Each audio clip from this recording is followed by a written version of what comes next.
Muito bem, senhoras e senhores, nós agradecemos as palavras do senhor Paul Markley e do nosso mediador William Vac. Agora nós vamos ao segundo painel do dia, que vai abordar o seguinte tema: o futuro da indústria brasileira. Esse painel será mediado pelo jornalista Guto Abranches. Eu gostaria de convidar o nosso jornalista Guto Abranches ao palco, sob os nossos aplausos, por favor.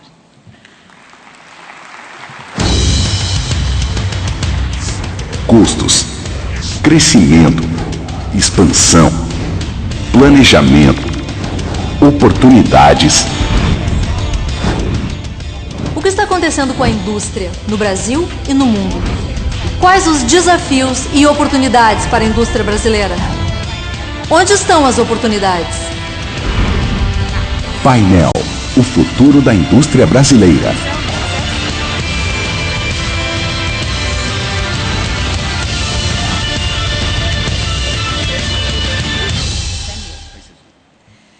Muito bem, chegou a hora da gente compor aqui o nosso painel. Eu gostaria de convidar ao palco Luciano Coutinho, presidente do BNDES, Jorge de Paula Costa Ávila, presidente do INPI, Rafael Lucchesi, diretor de Educação e Tecnologia da CNI, Bento Massaíco Coique, presidente da Texis, Rui Chamas, vice-presidente executivo da Unidade de Petroquímicos Básicos da Braskem, João Fernando Gomes de Oliveira, presidente da Agência de Inovação Fábrica do Milênio.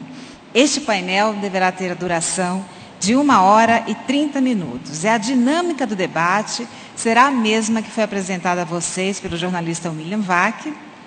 No debate anterior, nós esperamos contar com a participação de todos vocês na escolha das perguntas que serão projetadas aqui no nosso telão, em 3 momentos distintos do nosso debate. Então, vamos começar mais esse debate com o jornalista Guto Abranches. Muito obrigado, Rosana. Senhoras e senhores, muitíssimo boa tarde. Obrigado aos nossos debatedores. Para mim, pessoalmente, um grande prazer participar uma vez mais de uma edição do Encontro Nacional da Indústria. É sempre importante, a gente, no jornalismo, diz que essa é a hora, uma das chances que a gente tem de ir, o jornalista tem de ir aonde a informação está, onde a fonte está, a fonte de informação, que são todos os senhores, são os nossos debatedores, inclusive. Portanto, uma vez mais, reitero meus agradecimentos pela confiança e pelo convite também. Vou reforçar aqui o convite que a nossa Rosana Jatobá já fez. Os senhores já estão muito mais treinados do que eu na hora de votar as perguntas a serem formuladas para os nossos debatedores, e eu conto com a ajuda de vocês, então, para que a gente possa fazer uma conversa dinâmica, produtiva e bastante interessante. O professor Luciano Coutinho, que tem um compromisso daqui a pouquinho, né, foi chamado há pouco para um compromisso importante, evidentemente, estará conosco nesses primeiros minutos. Eu quero aproveitar para explorá-lo bastante e, da melhor forma possível, evidentemente, contar com a colaboração dos demais participantes para também inquiri-lo com o melhor objetivo. O nosso tema nessa etapa é, portanto, o futuro da indústria brasileira, professor Luciano, e muitos agentes da economia recentemente, inclusive aqui, nas conversas prévias, nas conversas mais descontraídas, às vezes até colocavam para a gente a seguinte questão: será que a formulação desse questionamento está correta? De se tentar divisar para onde vai e qual será o perfil da indústria brasileira, no momento em que tantos agentes de porte da nossa indústria falam num processo inesgotável, praticamente, de desindustrialização, ou, colocando a pergunta de outra forma, em lugar de se perguntar para onde vai, a pergunta melhor colocada não seria: há futuro? Há para onde ir a indústria brasileira? Professor.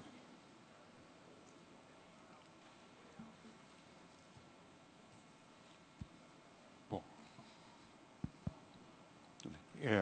Guto, eu primeiro queria saudar a CNI, a todos os participantes aqui do evento, me desculpar antecipadamente por ter que sair daqui a 20 minutos, porque o ministro Guido Mantega e eu deveremos estar anunciando o novo PSI, conforme a nossa presidenta informou hoje pela manhã, e por essa razão eu também queria saudar os meus colegas aqui de painel. Então, e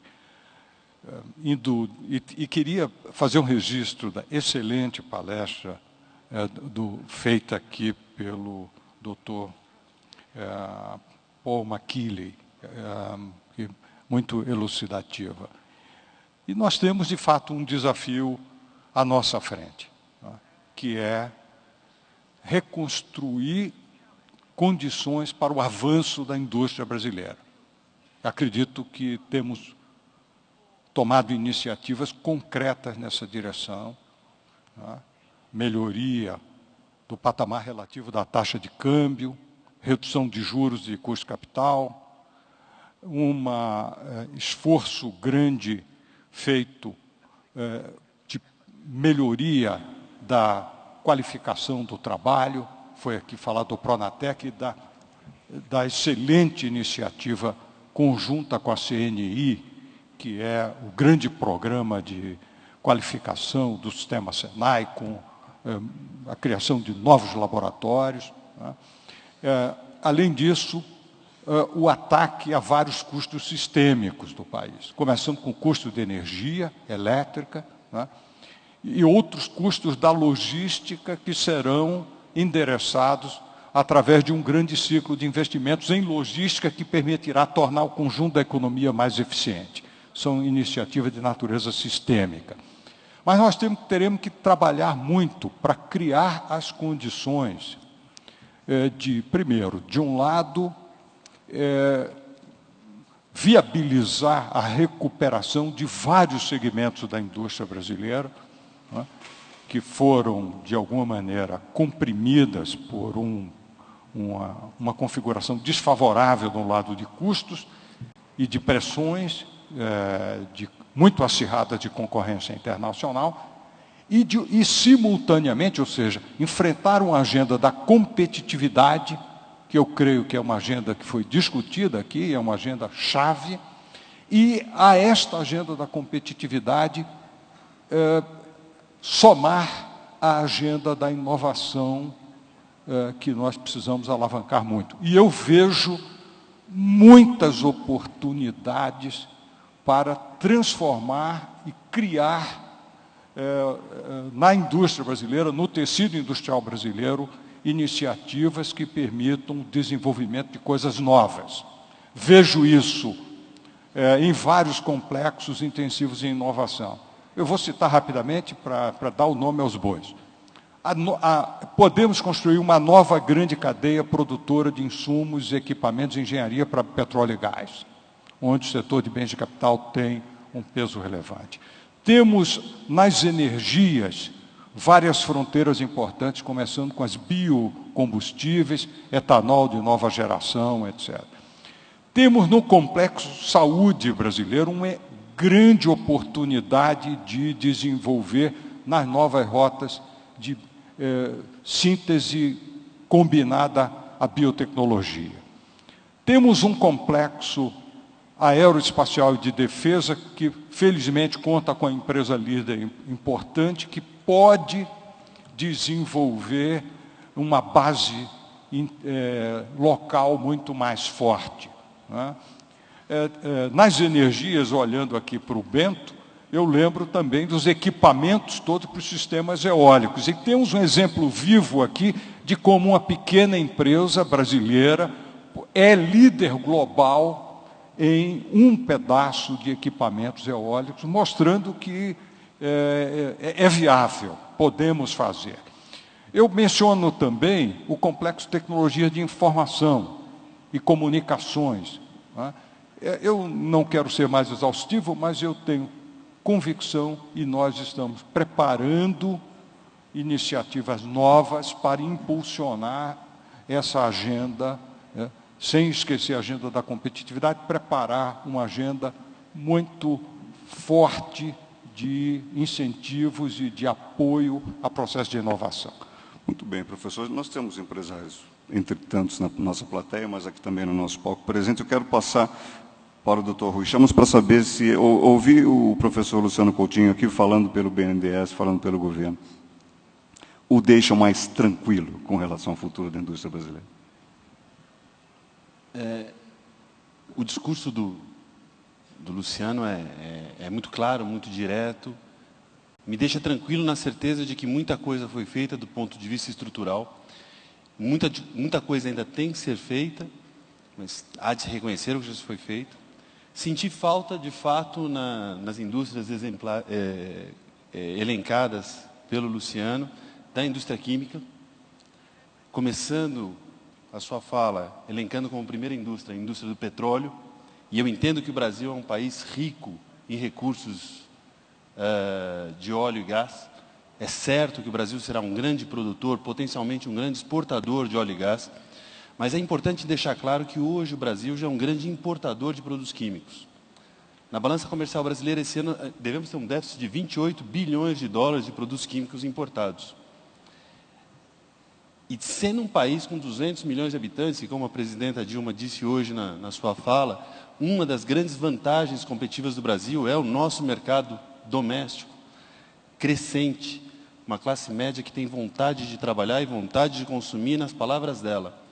Sabendo que temos recursos de óleo e gás, uma população querendo consumir cada vez mais, e em todos os produtos que consumimos, produtos químicos e plásticos fazem parte, direto e indiretamente, desses produtos, desenvolver a ponte entre a indústria de óleo e gás e esses produtos acabados, numa lógica de cadeia, que vai até o consumidor final, eu acho essencial. De forma que o Brasil deixe de ser um importador de produtos químicos e possa ser um exportador de manufaturados, trazendo para o país toda a riqueza que nós vamos ter com a exploração do pré-sal. Então, fiquei mais tranquilo, sim. Senti falta desse importante ponto, que tenho certeza não deve estar distante da mente e do coração do Luciano Coutinho. Vamos continuar com esse debate, inclusive depois que o nosso professor Luciano se ausentar, mas é para preservá-lo desde já para a participação dele. Vou retomar com o doutor Rafael Lucchesi para fazer a mesma pergunta e retornar depois ao professor Luciano Coutinho. E aí, doutor Rafael, é suficiente o que está sendo colocado ou, do seu ponto de vista, falta o quê? Olha, no geral, a análise coincide, é uma análise já conhecida, bem fundamentada. Talvez, doutor Luciano, algumas agendas também baseado em demanda, nós possamos acrescentar nessa sua análise toda a parte de construção civil e cadeia têxtil e de confecções, ainda que elas batam de frente com vantagens na China em escala intensivas de mão de obra, esses são setores que o setor público poderia ter um papel indutor grande, no caso de indústria de confecções, tem um papel importante de toda uma cadeia de trabalhadores ligados a esse setor, que poderia, sim, ter uma ação indutora e modernizadora em determinados nichos.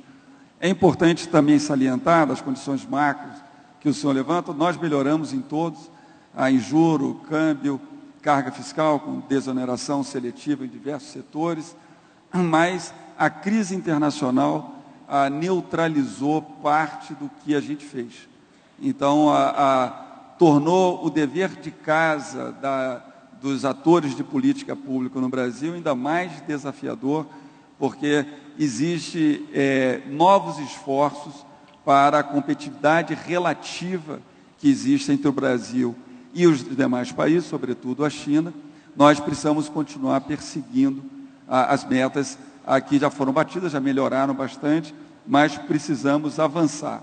Só para dar um dado importante, nos últimos 8 anos, com relação ao custo da mão de obra em dólar, custo médio da mão de obra em dólar, o Brasil subiu de 3 dólares e 10 centes para 10 dólares e 10 centes entre 2002 e 2010. O México de 5,6 para 6,2. E a China de 60 centes para 1 dólar e 40. Ou seja, enquanto a China teve um incremento por hora de 80 centes e o México de 60 centes, o Brasil teve um incremento de 7 dólares. Ou seja, um incremento de 226%, muito acima dos 11% do valor em dólar do México ou dos 43% do valor em dólar da China. Então, em atividades tradables, é normal, por exemplo, que haja até um transbordamento dos investimentos das estratégias internacionais de empresas campeãs brasileiras, como no caso petroquímico, a buscar a matéria-prima nafta no México, que é 1/3, 1/4 do valor cobrado no Brasil, e custos de trabalho muito menores. Então, é importante nós continuarmos avançando, é uma guerra contínua, e talvez pensar alguns setores que são importantes na estrutura de indústria mais velha, mais tradicional, mas que tem chance de reconfiguração e modernização. Muito bem. É por essas e por outras que, segundo números da Unido, em 2000, o Brasil respondia por, vejam só, praticamente 8% do valor adicionado da indústria de transformação dos países em desenvolvimento como um todo. Em 2009, esse número já tinha caído para 5,4%.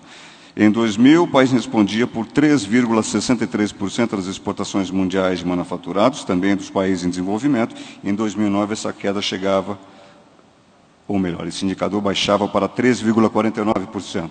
Professor, só não vai sair daqui sem ouvir as queixas, o senhor já ouviu, mas eu queria ouvir a sua palavra, porque eu sei que seu tempo já está se esgotando. Guto, é sempre aquele perigo quando você enumera alguma coisa, né? Eu mencionei aqui os complexos intensivos em inovação e em conhecimento, e eu não quis em nenhum momento deixar de lado, na agenda da competitividade, todos os complexos industriais relevantes que o Brasil construiu e que perderam terreno e precisam recuperar. Então, a petroquímica, a indústria química brasileira, eu considero essencial que nós preservemos, porque nós temos, inclusive, uma grande oportunidade futura com as matérias-primas que virão no futuro. E nós temos que olhar e preservar a capacidade competitiva da cadeia, que é intensiva em capital. Aqui há uma agenda tributária relevante, que nós estamos trabalhando. Então, estou de acordo. Segundo, acredito que os vários segmentos intensivos em trabalho no Brasil, e foi aqui mencionado pelo Lucchesi, a cadeia têxtil e confecções, ela é uma cadeia extremamente importante, porque ela tem um impacto relevante do ponto de vista regional e do emprego, e também sofreu uma compressão pelo lado de custos. Tá? O governo tem trabalhado, devolvido parte da tributação de contribuições pela mudança da incidência da folha para o faturamento, que tem sido importante por causa da cadeia de confecções, mas nós temos um grande desafio pela frente, que é aumentar a produtividade, etc. Há outras cadeias relevantes. Nós temos que mencionar os agronegócios brasileiros, vários deles. Temos que mencionar as grandes cadeias que se baseiam em matérias-primas, em madeira, celulose, papel.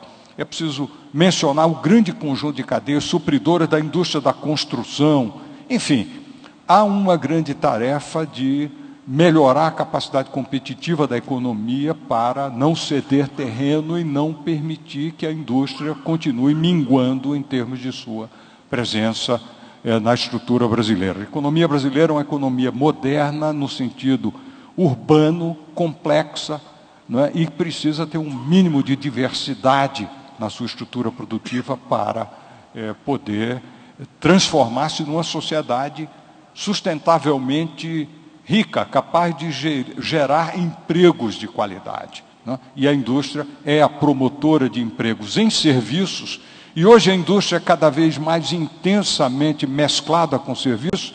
A palestra do Paul mostrou isso claramente. Né? Os serviços participam, serviços pré e pós, participam diretamente da manufatura e são elementos-chave para avanço da manufatura. Os paradigmas mudaram, né? E nós precisamos olhar essa agenda. Então, eu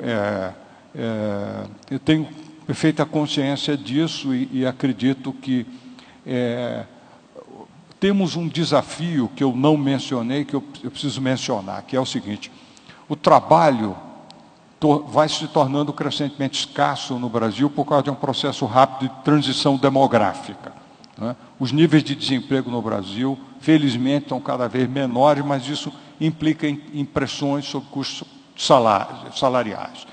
A única resposta possível para isso é uma forte agenda de aumento de produtividade. Não é? Há uma agenda positiva que a CNI tem apresentado em relação à agenda trabalhista, mas é o seguinte, essa agenda só é factível com fortes e persistentes aumentos de produtividade do trabalho, o que requer, de um lado, treinamento e preparação de uma nova geração e retreinamento dos atuais trabalhadores, nós estamos endereçando, e requer, de outro lado, uma aceleração, tanto na grande empresa, quanto até no nível das pequenas empresas, da adoção de técnicas de gestão digitalizadas ou de aumento da automação em vários setores. Se não formos capazes de impulsionar ganhos mais altos e persistentes de produtividade na indústria, né, o nosso desafio de competitividade ficará seriamente dificultado, ficará realmente... Então, essa é a visão. E, Guto, eu vou ter que pedir desculpas, e pedir desculpas ao auditório, mas dever de ofício é dever de ofício. Claro. Eu peço desculpas, eu gostaria de poder ficar mais. A exposição anterior despertou grande curiosidade e eu lamento não poder ficar mais. Muito obrigado pela atenção. Havendo mais considerações, o senhor ficará sabendo. Muito obrigado ao professor Luciano Coutinho, presidente do BNDES. Nós vamos dar continuidade, então, aqui ao nosso encontro. Quero já convidar os senhores a fazer a primeira votação, nosso primeiro bloco, porque vocês vão entender claramente, a partir das questões que poderão, as quais os senhores poderão escolher, que houve alguns ganchos aqui, como se diz no jornalismo, para que nós possamos lançar mão dessas questões. Então, vamos lá. Primeira possibilidade, alternativa A, para essa primeira etapa de questões a serem votadas pelos senhores. Alternativa A. Para o Brasil ser um ator global e competitivo, é importante manter uma indústria diversificada ou devemos estimular a especialização em alguns setores? Isso já foi tocado de passagem nessa nossa conversa. B. O tamanho do mercado brasileiro é suficiente para gerar uma escala de produção suficiente, igualmente para gerar ganhos de produtividade que façam a indústria doméstica ser competitiva, ou é necessária uma maior inserção na economia mundial? Ou ainda, alternativa C, é possível o Brasil aproveitar as oportunidades da oferta de recursos naturais e, ao mesmo tempo, manter uma indústria diversificada e competitiva? Existiria um dilema entre indústria de transformação e agricultura e recursos naturais? Os senhores podem votar e, na sequência, saberemos qual destas questões foi a vencedora. São 15 segundos para essa votação. Quando a gente fala de competitividade, diferencial competitivo, eu acho que está indo muito no sentido da inovação, que é uma das deixas para tratar com os senhores daqui a pouquinho, e igualmente a propriedade intelectual. Muito bom. E a vencedora foi a alternativa C. É possível o Brasil aproveitar as oportunidades da oferta de recursos naturais e, ao mesmo tempo, manter uma indústria diversificada e competitiva? Existe um dilema entre indústria de transformação e agricultura e recursos naturais? Quero aproveitar a presença conosco do senhor Bento Massarico Coy, que me perdoe qualquer pronúncia errada, ele que preside Texis e está literalmente na área da sustentabilidade, da energia limpa. Ouvir a sua opinião a respeito dessa questão colocada e depois ouvir os nossos debatedores também, doutor Bento. Bom, boa tarde a todos. Na minha visão, eu acho assim, que, primeiro, você tem que estimular o surgimento máximo possível de iniciativas, e isso vai ser baseada nas vocações que você tem. Então, o Brasil tem recursos naturais incríveis, você tem uma indústria já formada, o que você precisa fazer a partir disso que surge nesse mercado, é aproveitar as vocações e fazer uso disso tudo, ter os recursos naturais. Você tem uma agricultura, você tem áreas férteis, você tem química, por exemplo, você faz uma indústria química baseada no etanol, que é uma coisa que eu vi hoje que a Braskem está fazendo. Você tem ventos fantásticos e você tem uma indústria aeroespacial, você cria uma indústria capaz de utilizar esses ventos, que são os melhores do mundo, não sei se todos sabem, mas o Brasil tem os melhores ventos do mundo, por incrível que pareça, e aproveitar uma base tecnológica que foi criada em São José dos Campos para você gerar uma indústria que seja capaz de estar, no nosso caso a Texis está competindo globalmente, a gente é líder no mercado mundial, nos Estados Unidos a gente tem mais de 50% de market share, baseado no conhecimento que nós temos, e nós vamos unir agora com os recursos naturais que tem no Brasil, de vento, para poder fazer realmente uma expansão ainda maior da empresa. Portanto, o que eu entendo disso, quer dizer, eu entendo aproveitar a diversidade do Brasil e tirar todas as vantagens competitivas que podem advir daí. Ou seja, dá para extrair, dá para transformar, dá para aproveitar recurso natural do ponto de vista da energia sustentável e da biodiversidade. Ninguém tira espaço de ninguém. Me parece uma tarefa, um quebra-cabeça difícil de montar. O que eu temo é que a gente tente agora você começar a limitar onde é que a gente vai se dar bem. Eu acho que eu acredito muito no surgimento das vocações e você ter uma base que estimule e cuide das vocações que forem surgindo, ou dos empreendimentos que forem surgindo, de maneira que eles possam crescer muito e ter uma escala. Mas eu fico muito receoso de você começar a limitar setores em que a gente, teoricamente, defina como sendo aqueles onde a gente vai prosperar. Então, acho que a ideia seria que se a gente tem todas essas vantagens naturais, tem recursos e tudo mais, como é que a gente aproveita dessas vantagens e não cai na tentação de virar apenas um exportador de commodities? Doutor Jorge, quer falar? Eu gostaria de fazer um comentário. Eu tive o prazer de conhecer o presidente da Texis, que é o trabalho excelente que ele vem fazendo. Mas, voltando ao mesmo tema do bloco, que tem a ver com competitividade, recursos naturais, agricultura, conflito, diversidade, que é o tema desse pedaço da nossa discussão, eu vejo que na definição de uma agenda de competitividade, você sempre vai procurar, a busca da competitividade tem a ver com preço em relação ao mercado e preço tem a ver com custo. E na pauta de custos, o Rafael falou um pouco do custo da mão de obra, que tem a ver com produtividade. Entre outros, né? Entre outros, custo tributário, mas uma coisa muito perversa e uma lógica invertida que nós vivemos aqui no Brasil é que, apesar de ser um país rico em recursos naturais, há uma inversão de valores ou uma inversão de ganhos ao longo da agregação de valor ao produto. Vou explicar.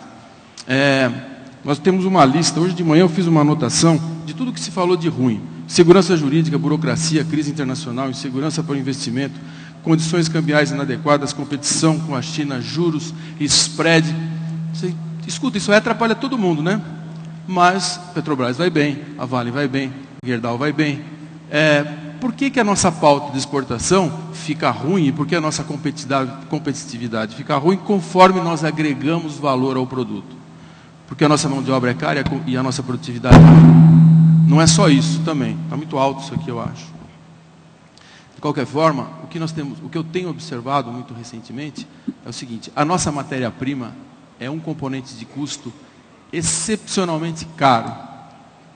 Eu tenho dois exemplos interessantes. Eu visitei uma indústria de instrumentos musicais chamada Veril, acho que eu posso contar o caso, preocupada que podia fechar. Por quê? Pelo preço que está entrando um saxofone no Brasil, eles compram a chapa de latão. Aqui, o saxofone vem da China e o valor declarado de entrada é o preço da chapa de latão para ele começar a fazer o saxofone. Aí todo mundo fala: puxa, mais a China, hein? Eu diria: puxa, mais o preço do latão aqui no Brasil.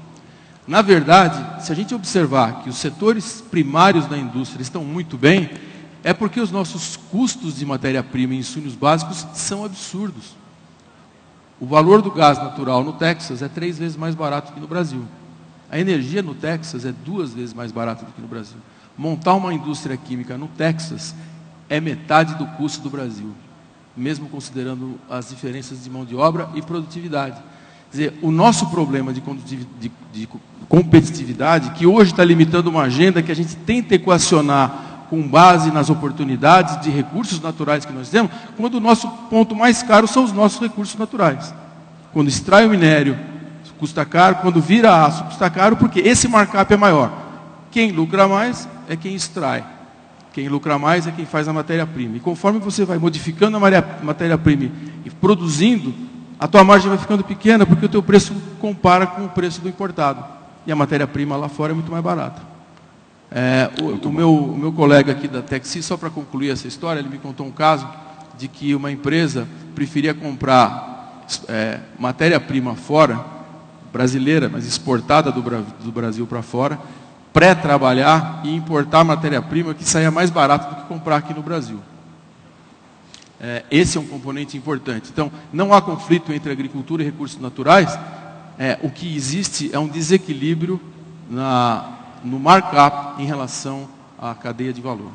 Isso vai me dar, deixa para a gente falar daqui a pouquinho da questão dos setores, se o caminho é incentivar setor a setor, como o doutor Rafael mencionou, o doutor Rui Chamas também, mas acho que o doutor Jorge queria fazer um comentário. Um comentário ligeiro sobre, na verdade, esse bloco de perguntas que eu acho que estão extremamente interconectadas. A pergunta escolhida, a gente dá mais foco, mas as outras duas têm uma relação muito forte com ela.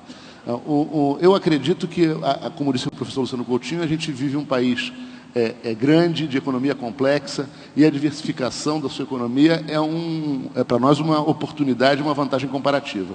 Então, eu não vejo por que a gente não deva explorar essa diversidade como vantagem, o que significa dizer que, se há o risco de doença holandesa, há uma preocupação com essa questão de você viver em determinado momento, especialmente por conta do pré-sal, uma inundação de divisas, isso produziu um desestímulo à indústria.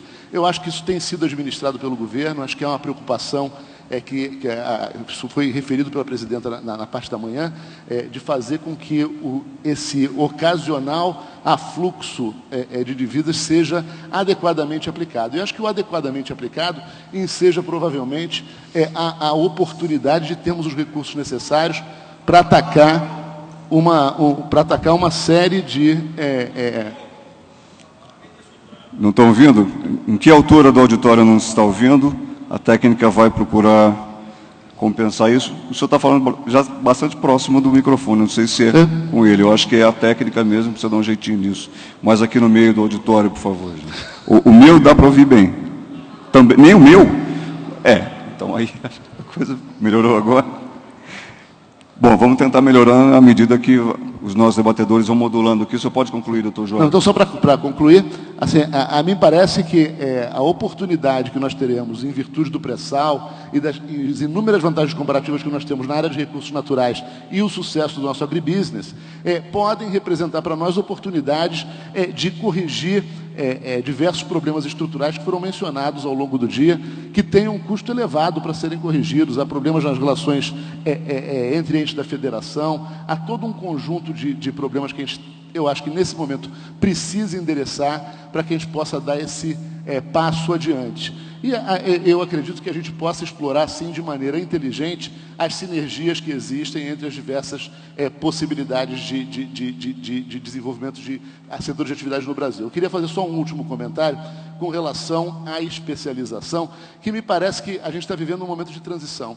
Ou seja, a gente saiu de uma economia muito autárquica, de uma economia onde se concentravam, em grande medida, os diferentes estágios de uma mesma cadeia produtiva em território nacional, e havia um imaginário que, de alguma maneira, organizava essa política de desenvolvimento pela internalização de todos os segmentos, de todas as atividades produtivas no espaço econômico brasileiro, para uma política e para uma necessidade de pensar o desenvolvimento a partir de uma integração muito maior na economia global. E eu acho que isso vai ensejar, sim, de maneira natural, uma especialização seletiva dentro de cada segmento de atividade. Eu não vejo no futuro a escolha de atividade, mas provavelmente dentro de cada cadeia global, ocupar posições específicas é o destino de todas as nações, e acho que a gente não vai escapar disso. Eu espero que a gente consiga com o auxílio que o governo vem buscando dar a todas as questões de inovação, de aumento da capacidade de geração de valor no território nacional, que a gente consiga se posicionar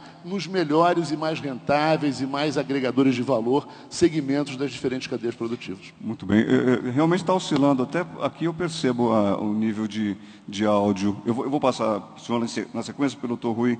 Eu queria ouvir o seu comentário a respeito do seguinte. Já falou-se aqui na questão da setorização, no olhar mais atento a um ou outro setor, mas, ao mesmo tempo, que nossos debatedores colocam a possibilidade de se explorar a sinergia de setor a setor e a convivência para impulsionar a economia como um todo.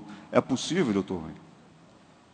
Eu acho que o grande benefício do Brasil é ter justamente um tecido industrial complexo, sofisticado, que é, com certeza, uma grande vantagem no atendimento do mercado doméstico.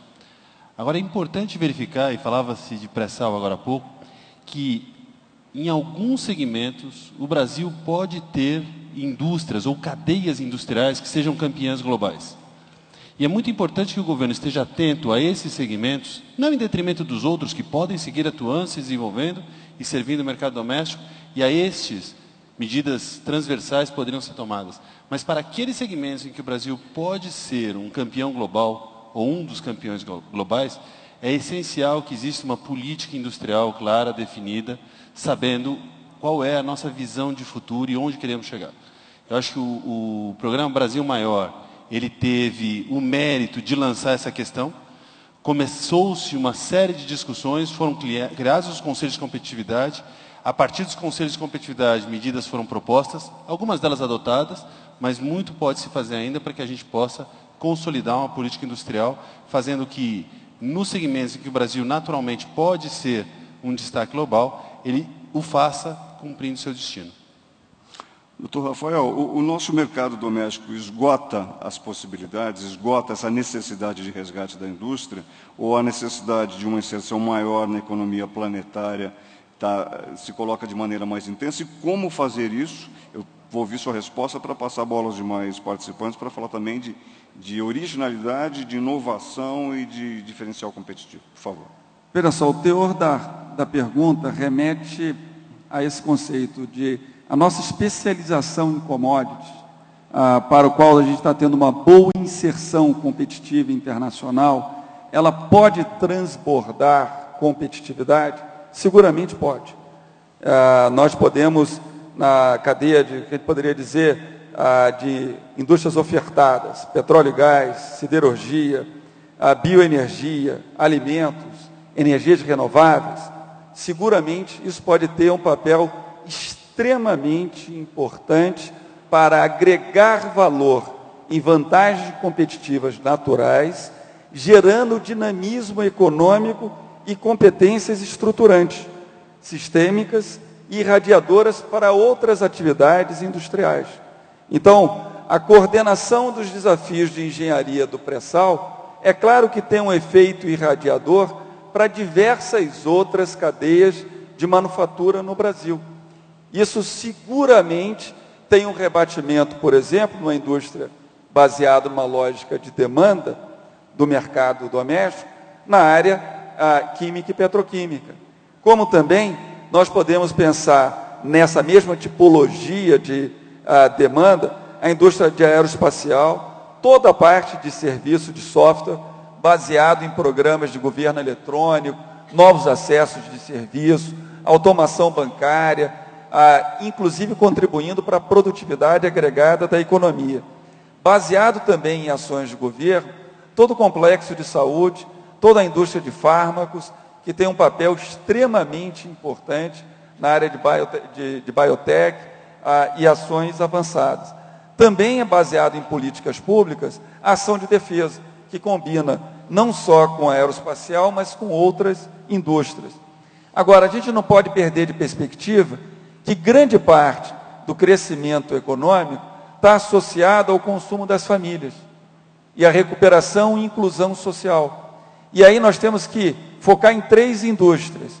Uma delas, a atividade, a indústria de alimentos, que é interligada com o nosso agronegócio, que tem competitividade tripla e pode agregar valor, mas também construção civil e cadeia têxtil e confecções.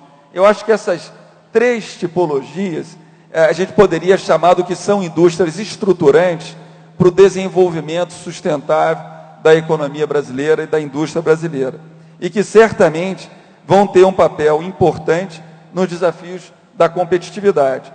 E a isso nós temos que estar sempre preocupados com o coeficiente de importação no mercado doméstico, entre outros itens. Aumentou, dobrou o nosso coeficiente de importação de 96 para 2011.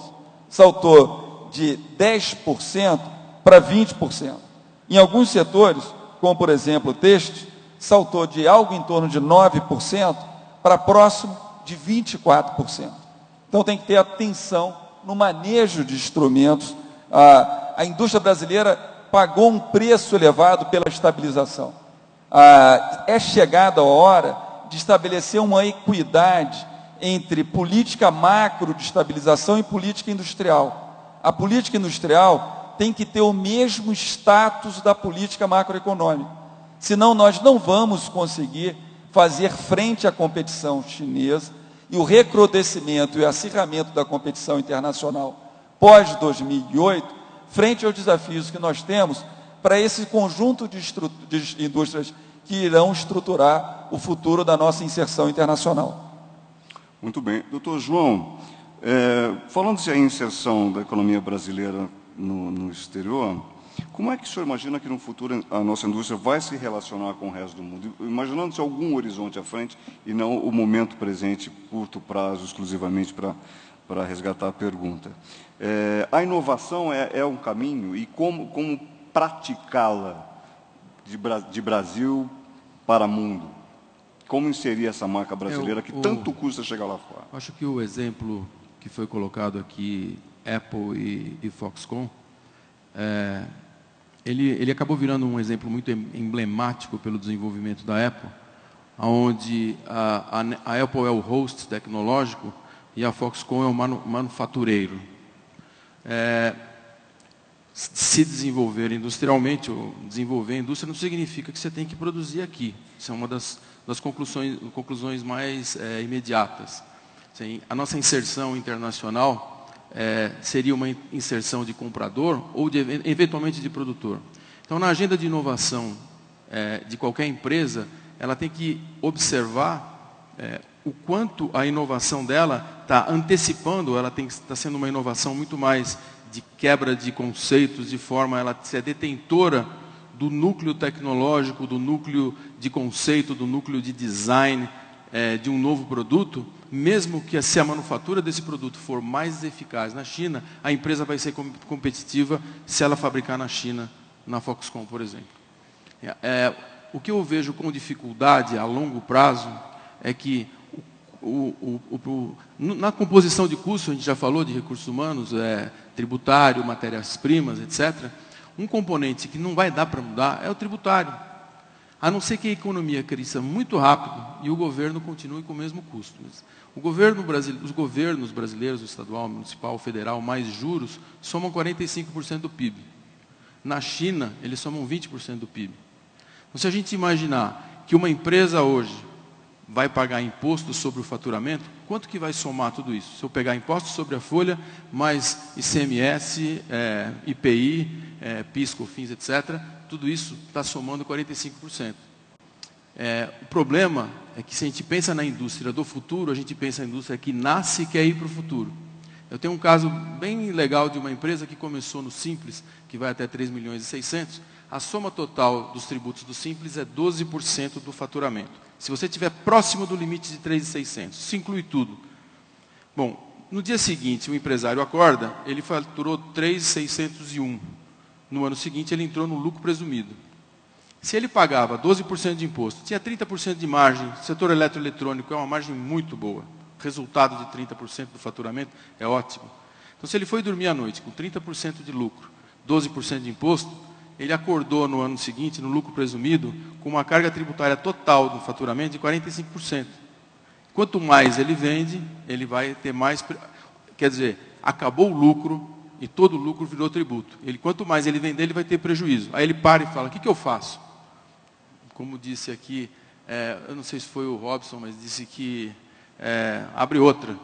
Abre mais uma, que continua com 2 no Simples. Não dá, é ilegal isso. Abrir outra significa o arranjo da empresa com vistas à evasão fiscal. Mas tem uma solução boa, sabe qual que é? Você vai lá para Shenzhen, eu fui lá ver. Você chega em Shenzhen e fala assim, olha, escuta, esse aqui é o meu produto. Você fabrica ele aqui para mim? E me manda ele montado. Você faz o orçamento, o produto montado no Brasil, eletrônico, eletroeletrônico, ele vai custar o preço dos componentes. Aí você manda toda a tua produção embora. Demite todo mundo. Isso é legal. Eu não estou abrindo uma outra empresa no Simples. Você traz o teu produto montado da China e você começa a vender ele aqui e a tua margem restaura para 25%, que era o teu custo de mão de obra, numa empresa desse tipo, mais ou menos, que está no limiar do simples para o lucro presumido. Então, conclusão, se a gente pensar na nossa indústria, em alguns setores que nós não seremos competitivos, mas eles são importantíssimos para esses setores que o Rafael listou muito bem, que são aqueles que a gente tem maior oportunidade, mas se a família tem renda, além de comprar têxteis, além de comprar comida, ela vai precisar de manufaturados também. E para esses manufaturados nós vamos ter controle eletroeletrônico, e a indústria diversificada, ou pelo menos uma base diversificada, é muito importante. Que a gente tenha capacitação.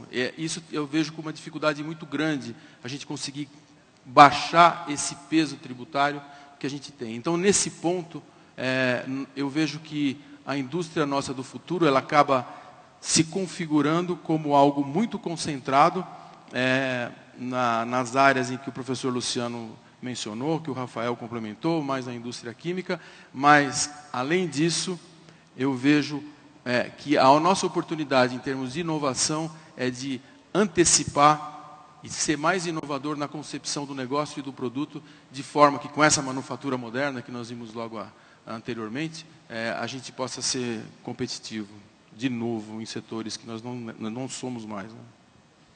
Doutor Bento, por favor. Com relação a esse tema da inovação, eu só queria colocar só mais alguns comentários de uma experiência vivida esse ano por nós. Né? Nós estamos sentindo, evidentemente, como todos, esse incremento do custo da mão de obra. O nosso produto é bastante intensivo em mão de obra. E nós tivemos um ano muito bom. E foi baseado com um processo que nós desenvolvemos para o nosso cliente, na base da inovação. Nós vendemos para o nosso cliente principal, isso há 1 ano e meio atrás, o desenvolvimento de um processo para utilizar fibra de carbono em passes de energia eólica. Nós vendemos isso com base na tecnologia brasileira, com nossos engenheiros, e criamos esse processo para eles. Esse processo, esse produto foi, em 5 meses, ele já estava sendo testado na Califórnia, virou um produto que se encaixou perfeitamente para a demanda americana, e esse ano, por causa desse produto que nós desenvolvemos, com base na nossa tecnologia brasileira, ele consumiu praticamente 10% de toda a produção de carbono do mundo, só para essa produção.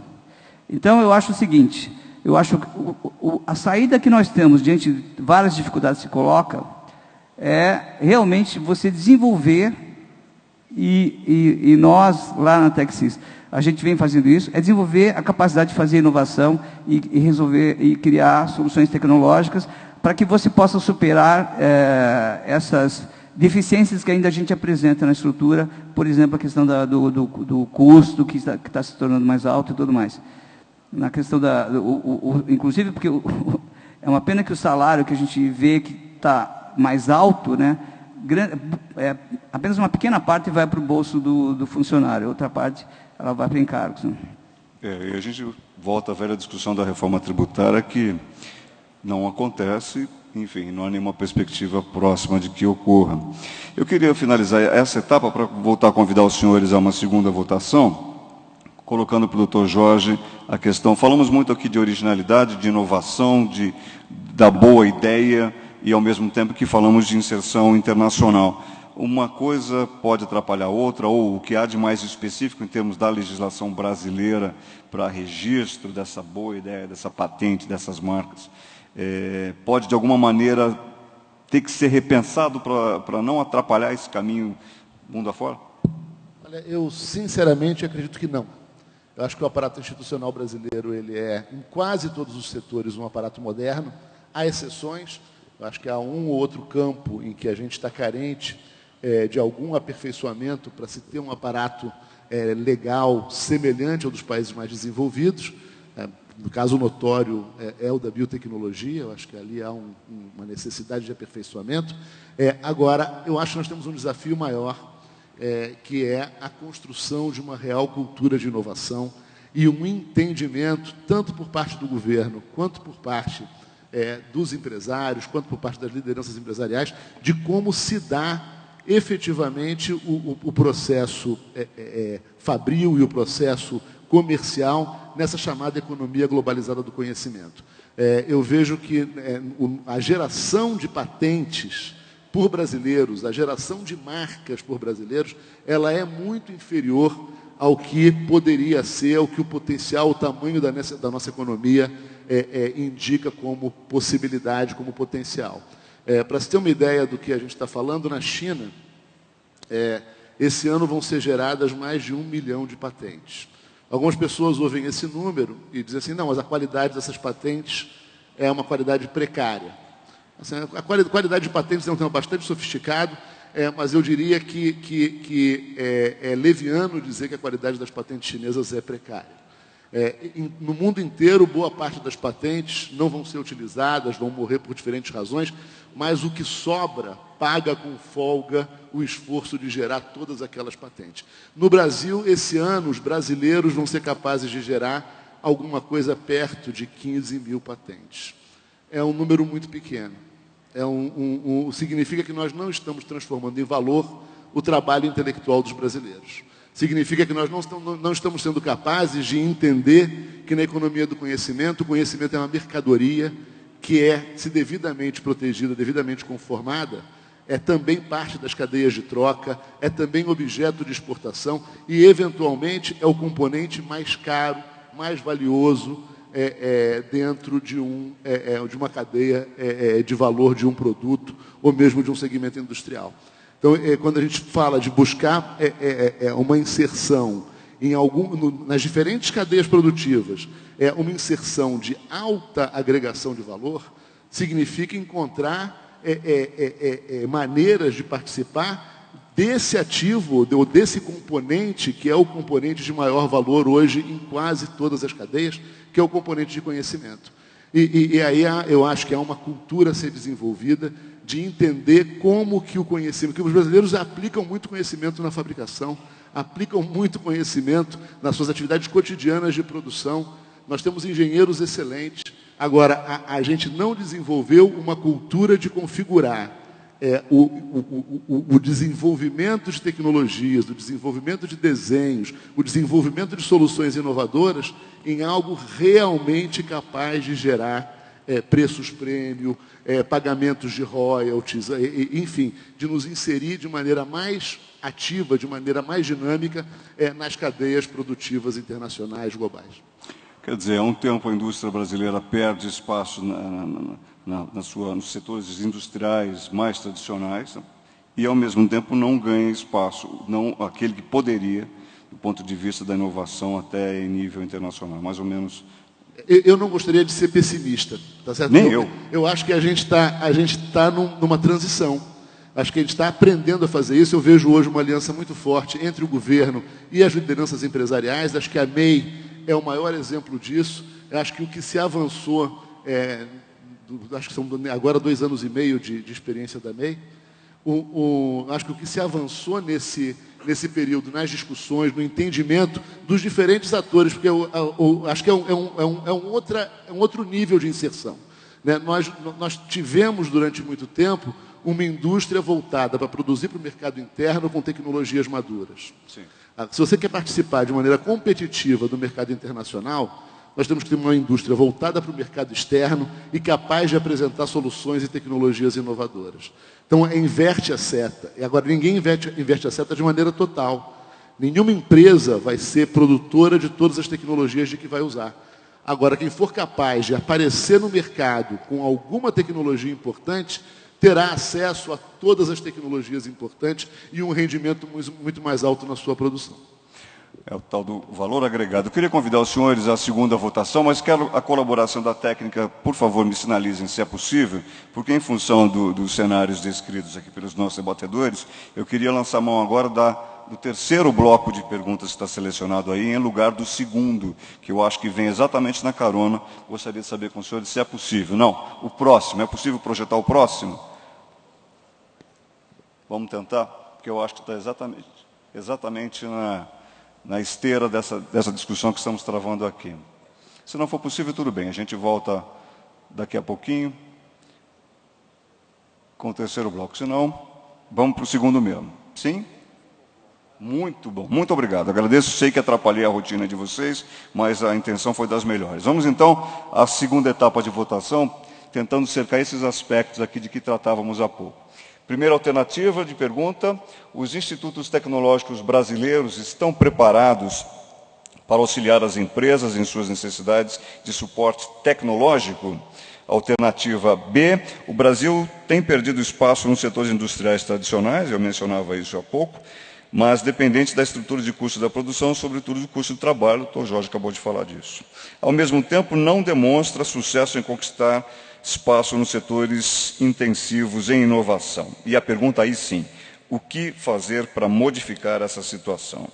E a alternativa C: o que fazer para que a indústria brasileira se beneficie das novas tendências mundiais da manufatura relacionadas à digitalização, novos materiais, à robótica, que foram tão bem explanados aqui na palestra de Paul MacLeay, instantes atrás. Vocês podem votar. Está contando aí o tempo, 15 segundos para a gente ter o resultado.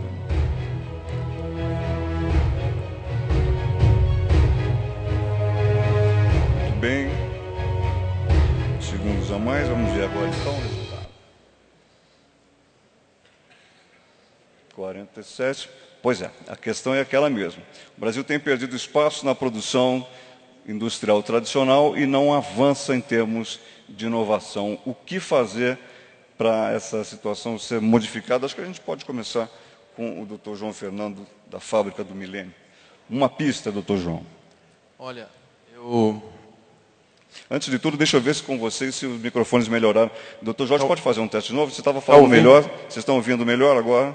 Quem não está ouvindo, ok, muito obrigado. Não. Por favor, Dr. João. Todo mundo me escuta? Acho que agora sim. Vamos em frente. Eu tenho uma experiência sobre isso, sobre perder espaço em ramos tradicionais, porque isso é uma experiência muito recente. Né? Antes de voltar para a Universidade de São Paulo e para o Instituto Fábrica do Milênio, eu presidi o IPT em São Paulo durante 4 anos e meio. E nós fizemos um grande plano de modernização. Só uma observação: o Instituto de Pesquisas Tecnológicas da Universidade de São Paulo. Né? Do Estado de São Paulo, do Governo de São Paulo. E lá no IPT, nós fizemos um grande investimento em busca... Quer dizer, quando você vai fazer um investimento num centro de inovação, no Instituto de Pesquisa, você está sempre olhando quais são as principais oportunidades. Né? Então, nós investimos muito em petróleo e gás, na infraestrutura de testes de laboratórios de petróleo e gás, investimos em bionanotecnologia, bionanomanufatura, e fizemos alguns outros investimentos em setores que nós tínhamos muita demanda. No ano passado, no final do ano passado, a gente percebeu que alguns setores tradicionais não estavam vendendo serviço no IPT, e aí nós fomos analisar como é que estavam aqueles setores da indústria, conversamos com os nossos pesquisadores e a resposta deles foi o seguinte: o nosso cliente está fechando. Se o cliente que vinha aqui e usava uma câmara de compatibilidade eletromagnética para testar ruído de um eletroeletrônico, ele fechou. Ele tinha um monte de testes para fazer, mas ele faliu. Esses setores que estavam não respondendo mais à capacidade de lidar com o instituto de pesquisa para melhorar o seu produto e para fazer inovação, é porque eles não estavam num ambiente suficientemente propício a se fortalecer como uma planta que precisa de água, terra, nutrientes, etc. Quer dizer, eu não acredito que só uma grande injeção de inovação na jugular da indústria vá resolver se ela não tiver o ambiente correto. Talvez a inovação seja a água da planta, mas precisa ter terra, precisa ter adubo, precisa ter o ambiente certo. Essas empresas que cooperavam com o Instituto de Pesquisa, do tamanho do IPT, um instituto de 1.300 pessoas, que vendia 100 milhões de reais em serviços e projetos de pesquisa, elas que tinham mais chance de inovar, porque elas estavam par e passo com o desenvolvimento tecnológico. Eles não estavam conseguindo. Então, esses setores são eletroeletrônicos, setores têxteis tradicionais, setores têxteis avançados, enquanto os avançados, a inovação no setor têxtil está fazendo uma diferença, uma divisão enorme entre dois tipos de setores, mas eletroeletrônicos, de equipamentos elétricos, materiais elétricos. Bom, daí nós tivemos uma legislação que produziu uma desoneração, colocou os encargos sobre a folha, passou a ser encargo sobre a folha no faturamento, facilitou para as empresas que têm mais funcionários. Teve uma série de mudanças de cenário do final de 2011 para cá. Mas eu vejo que somente a inovação não salva os setores tradicionais que estão declinando na nossa economia. Precisaria ter outras ações que permitissem que toda a parcela dos seus custos, da sua carga, tornasse-os competitivos a nível mundial. Ou simplesmente assumir que nós vamos produzir em Shenzhen até que a gente tenha a situação melhor, até que a nossa economia cresça e o PIB cresça e a fração do custo da máquina pública em relação ao PIB seja menor e a nossa carga tributária possa de verdade cair. Porque senão a gente dá um benefício aqui, mas ele vai ter que sair de algum lugar. Alguém vai ficar devendo dinheiro, porque a conta não vai fechar. Baixar imposto não é algo óbvio, né? Eu vou passar daqui a pouquinho do doutor Jorge, mas eu queria ouvir o doutor Rafael a respeito da possibilidade dessas duas frentes andarem juntas, sim ou não, e a prioridade qual deve ser. Do que eu estou falando? Da inovação que nos faz pensar adiante, nos faz pensar uma inserção internacional com outro tipo de ganho competitivo, de diferencial competitivo, sem perder a estrutura base, mãe do nosso chão de fábrica de tanto tempo. Bom, primeiro e mais importante, se a gente pegar os 12 principais pontos da agenda de competitividade da CNI, nós vamos ver que a infraestrutura está melhorando, o marco regulatório também, mas a velocidade é lenta e prosseguirá lenta. Se a gente pegar os 3 fatores da coordenação macro, câmbio, juros, carga fiscal, houve avanços, mas as possibilidades de reformas ainda são muito limitadas e não vai avançar na velocidade como a gente precisa, ainda que a CNI e todo o setor empresarial vai continuar pressionando essa agenda. Relações de trabalho envolve toda uma complexidade das relações de jogo de poder, tem melhorado, a CNI publicou nesse evento aqui uma agenda extremamente importante, pode-se avançar, mas também não vai ter uma grande velocidade com relação a isso. Ou seja, nós precisamos continuar lutando na velha agenda, que o Brasil não fez o dever de casa dos países mais competitivos, e avançar muito na agenda nova. A nossa tarefa é dupla, nós temos uma dupla agenda. Perseguir a agenda velha, que nós estamos devendo para os países desenvolvidos e os emergentes mais bem situados, e entrar de sola na agenda nova. Na agenda nova, nós temos um duplo problema com relação à inovação. As empresas têm baixa cultura de inovação pelo nosso percurso de desenvolvimento industrial e pela crise financeira recente, e também toda a estrutura ainda é muito distante da realidade empresarial. O dispêndio público ainda é muito voltado para o paper acadêmico, para a pesquisa aplicada, e muito distante do todo o scale-up, do conjunto de tecnologias entre o laboratório e o chão de fábrica. Então, nós temos esse duplo problema que nós precisamos corrigir. O que está se avançando muito nisso, em torno da MEI, é acelerar a evolução do marco legal, dos instrumentos de política pública, dentre os quais, na área de política de propriedade intelectual, está aqui o presidente do NPI, isso tem avançado muito. A PPP é um grande exemplo de uma parceria público-privado para fazer avançar essa agenda. O que nós temos de novidades que são interessantes?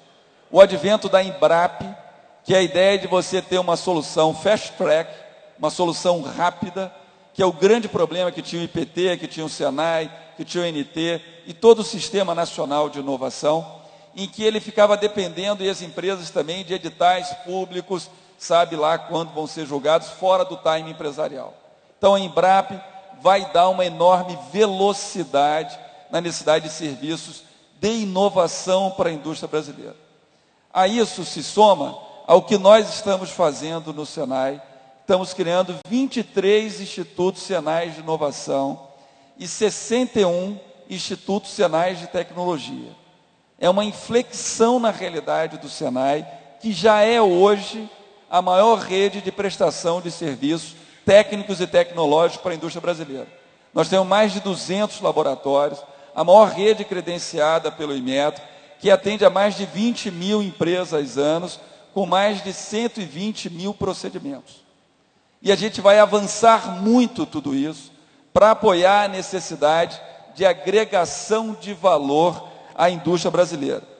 Tecnologias transversais, como automação, tecnologias laser, que nós importamos tudo, toda a parte de polímeros, defesa, toda a parte de engenharia de superfície, de revestimentos de aço, tecnologia de software, de TIC, energias renováveis, biomassa, mineração, logística, micromanufatura, tem a ver com a palestra aqui anterior, toda a parte de tecnologias virtuais, toda a parte de cerâmica e biotecnologia, é um conjunto de novos equipamentos que vai estar dispostos a apoiar a indústria brasileira em todo o território nacional, funcionando em rede. Isso aliado aos 27 núcleos de mobilização que a MEI vai ter em cada federação de indústria, vai dar um ambiente semelhante ao Programa Brasileiro de Qualidade e Produtividade, que é uma experiência exitosa que a indústria brasileira reagiu a um choque adverso nos anos 90, difundindo rapidamente as tecnologias de gestão da qualidade e produtividade na indústria brasileira. Nós, combinados os esforços do Ministério de Ciência e Tecnologia, BNDES, a FINEP, a MIDIC, etc., SEBRAE, com esse esforço do Senai e da CNI, vai criar uma enorme externalidade de apoio à indústria brasileira que tem naquelas 3 tipologias. A indústria de oferta, os nossos grandes setores campeões internacionais, que precisamos agregar valor, tudo aquilo que nós podemos, com o mercado brasileiro interno, avançar, sobretudo na indústria de salários. Muito bem. Então, eu acho que essa estrutura vai ter um papel importante para frente. Eu só queria corrigir rapidamente, uma coisa que eu falei. O doutor Jorge tinha... Pode falar rapidamente. Só vou corrigir. Eu estou meio pessimista hoje aqui, né? Um discurso meio... olha, pode pôr inovação, mas se a empresa não tiver as condições mínimas, não vai dar certo. Mas isso que o Rafael está falando, esse conjunto, esse pacote, é lógico que inovação, no máximo, no acelerador, com apoio o máximo possível, usando a nossa infraestrutura acadêmica, que é excelente, mas realmente está voltada para o paper e poderia estar voltada para a empresa, tudo isso pode causar uma grande surpresa no Brasil em relação à nossa capacidade de reação. Então, assino embaixo do que o Rafael está falando. É que, como nós estamos num evento da CNI, a gente se sente com vontade de reclamar do governo. Não é verdade, não é, Rafael? Agora que o governo acabou de sair, né? Daqui. Agora que ele saiu. Não saiu completamente. Pois é. Assim, eu acho que não há nenhuma razão para ser pessimista. Eu acho que a gente... eu não acredito em desindustrialização. Acho que a gente está vivendo um momento de transição, de mudança de patamar, de uma nova forma de inserção.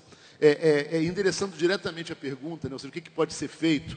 Assim, eu concordo muito com o Rafael. Eu acho que a gente tem ainda uma dívida de questões antigas que tem que ser saudadas e a gente tem que mergulhar de cabeça na agenda nova. Agora, eu não acredito tanto que ainda existam setores tradicionais. Assim, no sentido de que eu acho que hoje toda a economia, todos os setores são dependentes, para competir globalmente, de altas doses de capacidade de inovação. Então, eu acho que o maior desafio que a gente tem para superar essa situação é, de fato, enfrentar o que eu acho que é o maior desafio colocado pelo Plano Brasil Maior, enfrentar a falta de cultura inovadora do Brasil e promover, por todos os instrumentos que for possível, o aumento do investimento privado em pesquisa, desenvolvimento, tecnologia e inovação.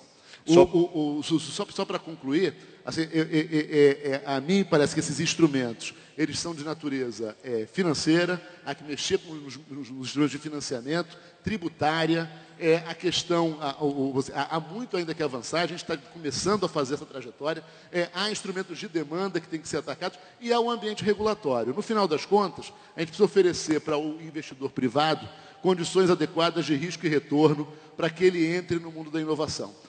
Do nosso lado, assim, o Plano Brasil Maior tem dado uma atenção muito grande para que seja possível ao investidor privado apropriar o valor da sua inovação com a máxima eficiência possível. Nós acabamos de fazer uma série de investimentos no INPI, há um concurso público em andamento para aumentar a capacidade de exame, acelerar o que é a maior reclamação dos empresários hoje no Brasil, que é a demora nas decisões sobre patente, que realmente aumenta o risco dos investimentos. Eu já recebi aqui uma observação acerca disso, tudo bem que o senhor já respondeu. Isso. Mas eu queria reclamar mais do INPI, aproveitar que o presidente do INPI também, eu queria uma sessãozinha só para a gente reclamar deles também. Pode reclamar. O que eu posso te dizer é o seguinte, há um diagnóstico bastante bem feito, e ações das mais diferentes naturezas, a gente não tem muito tempo aqui, mas estão em curso, são de amplo conhecimento das associações empresariais, da CNI, da Fiesp, das federações todas, da ANPEI. E o lado mais visível disso, provavelmente, é o investimento que o governo federal tem feito na ampliação dos quadros do NPI, na sua qualificação, o projeto de lei que a presidenta recentemente encaminhou para o Congresso Nacional, criando 475 novos cargos de examinadores de marcas e patentes no INPI, que muda o patamar. Ou seja, a gente pode entrar, assim, não há mágica, tá certo? Eu decidir patentes, a gente poderia decidir todas hoje. Decidiríamos tudo errado e sinalizaríamos de maneira absolutamente equivocada para o mercado nacional e internacional sobre o que se faz aqui. Para se decidir de maneira expedita, com eficiência e com qualidade, é preciso investir nos recursos humanos capazes de fazer isso. Esse investimento está sendo feito. Muito obrigado. Eu vou passar ao doutor Rui. Preciso que o senhor seja muito, muito sucinto para a gente ir à terceira votação e encerrar essa nossa etapa. Por favor. Eu vou ser sucinto. Quando a gente fala de competitividade ou inovação, eu volto à política industrial. Dentro do Programa Brasil Maior, foi criado o Conselho de Competitividade, toda a cadeia química, petroquímica e transformação plástica, incluindo o Sindicato de Trabalhadores, o Sindicato de Empresas, se reuniu e elencou 3 macromedidas que devem ser a base da política industrial de desenvolvimento dessa cadeia, que é derivada da cadeia de óleo e gás. E elas são desoneração de investimento, incentivo à inovação e desoneração nas matérias-primas para que a cadeia volte a ter competitividade. Então é essencial na política industrial você ter as duas coisas. Inovação, apoio ao investimento, competitividade. Não existe dicotomia entre os pontos. Muito bom, agradeço a sua resposta bastante objetiva. Quero convidar os senhores agora a mais uma etapa de votação e agora, no segundo bloco, aquele que nós invertemos para aproveitar as deixas aqui dos nossos participantes. Vamos então à terceira e última rodada de votação. A pergunta dos senhores, aí está. Muito bom. As alternativas são A. Qual o papel do setor de serviços no futuro da indústria? Este setor não está muito protegido da concorrência internacional quando comparado à indústria? B. Como avalia a qualidade da estrutura regulatória brasileira e o papel das agências reguladoras? C. Sustentabilidade ambiental. É custo ou é oportunidade? Como fazer para a indústria brasileira se beneficiar dessas mudanças que estão sendo impostas pelos consumidores mais exigentes do mundo todo? Vamos lá.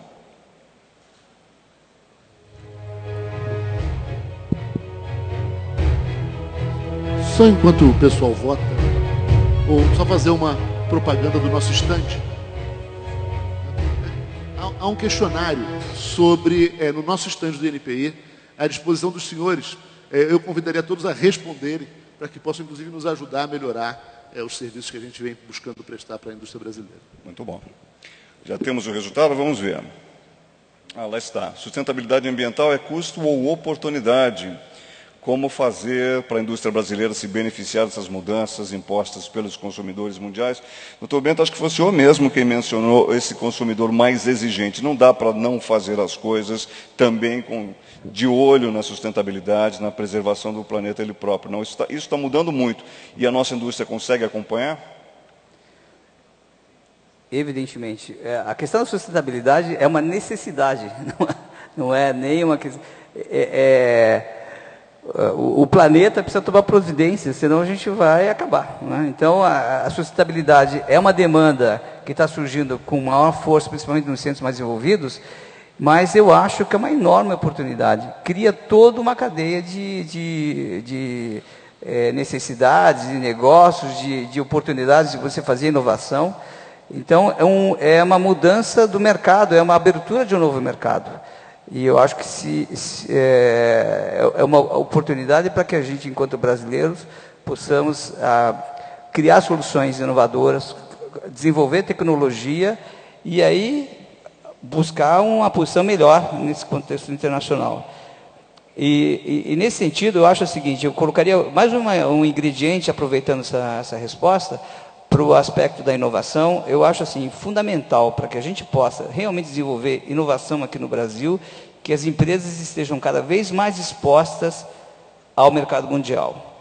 Eu acho que assim, as empresas que ficam muito internalizadas apenas com as circunstâncias locais, eu acho que perdem uma oportunidade de poder se confrontar e entrar em competição com os verdadeiros assim, players mundiais, e acho que com isso você perde um pouco do aspecto de inovação que possa criar diferencial para o nosso produto.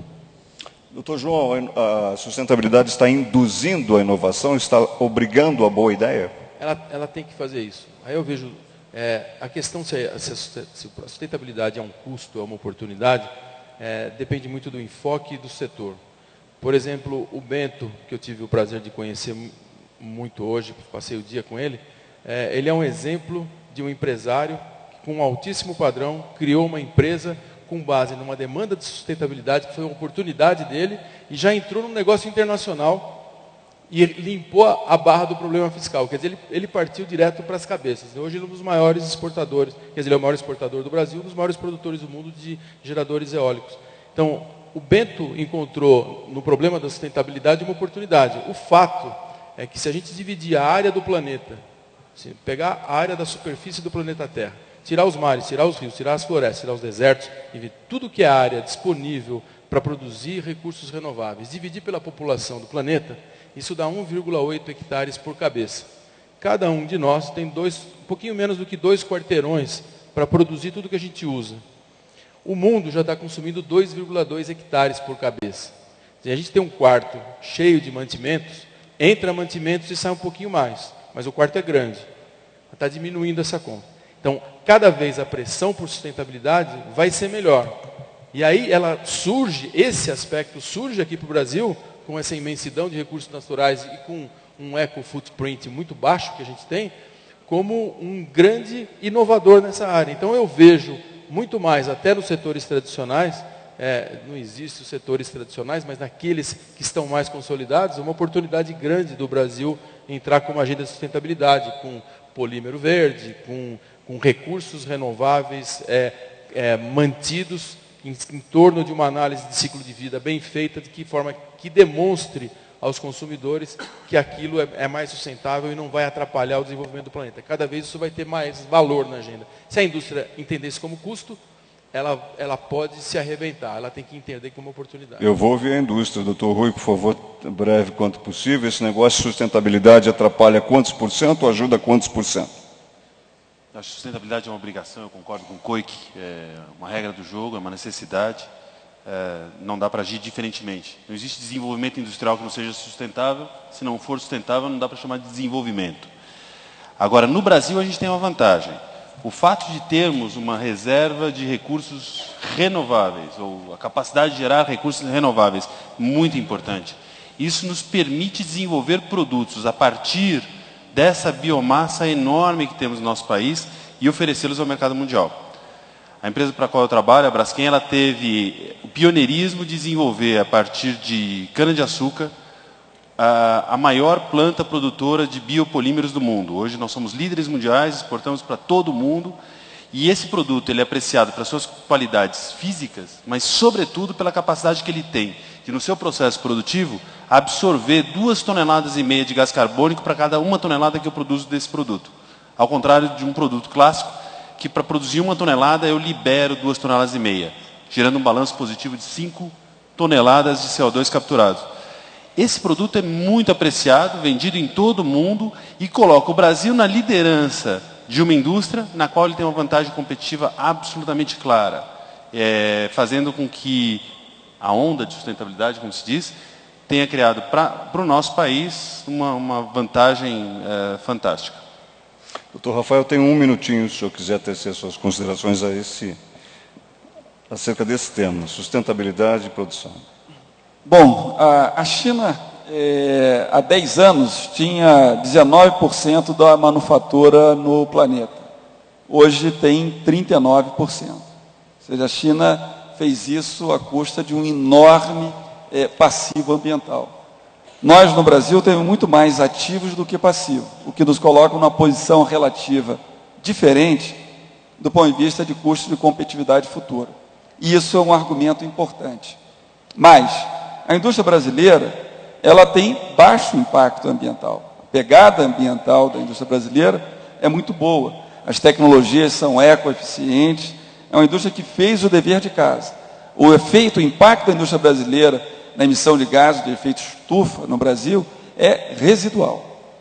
É residual. O agronegócio tem impacto muito maior. Então, quando a gente qualifica essa discussão, nós precisamos qualificar uma discussão num peso do debate que houve aqui hoje de manhã.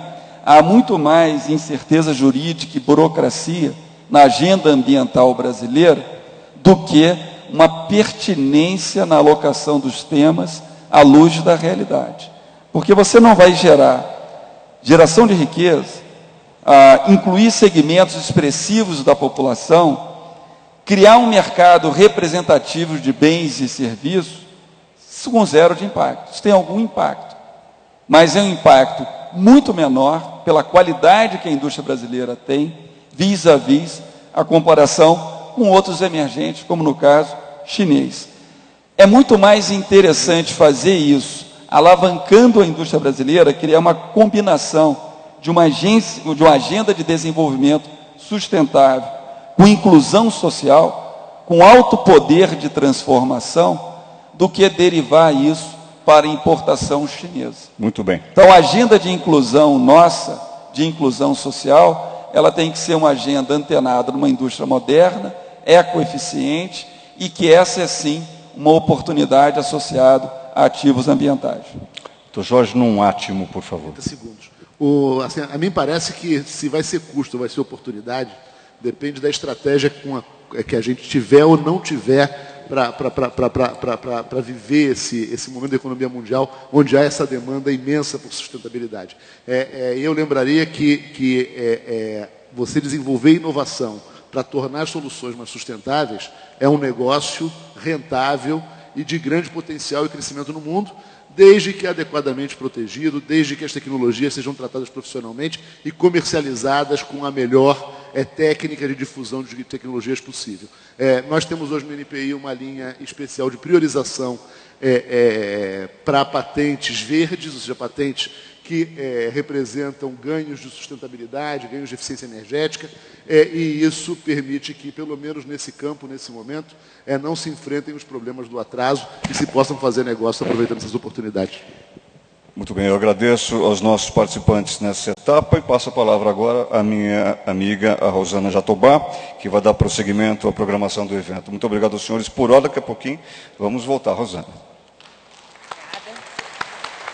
Agradecemos ao Guto Abranches, a todos os debatedores aqui do painel. Muito obrigada pela presença de vocês.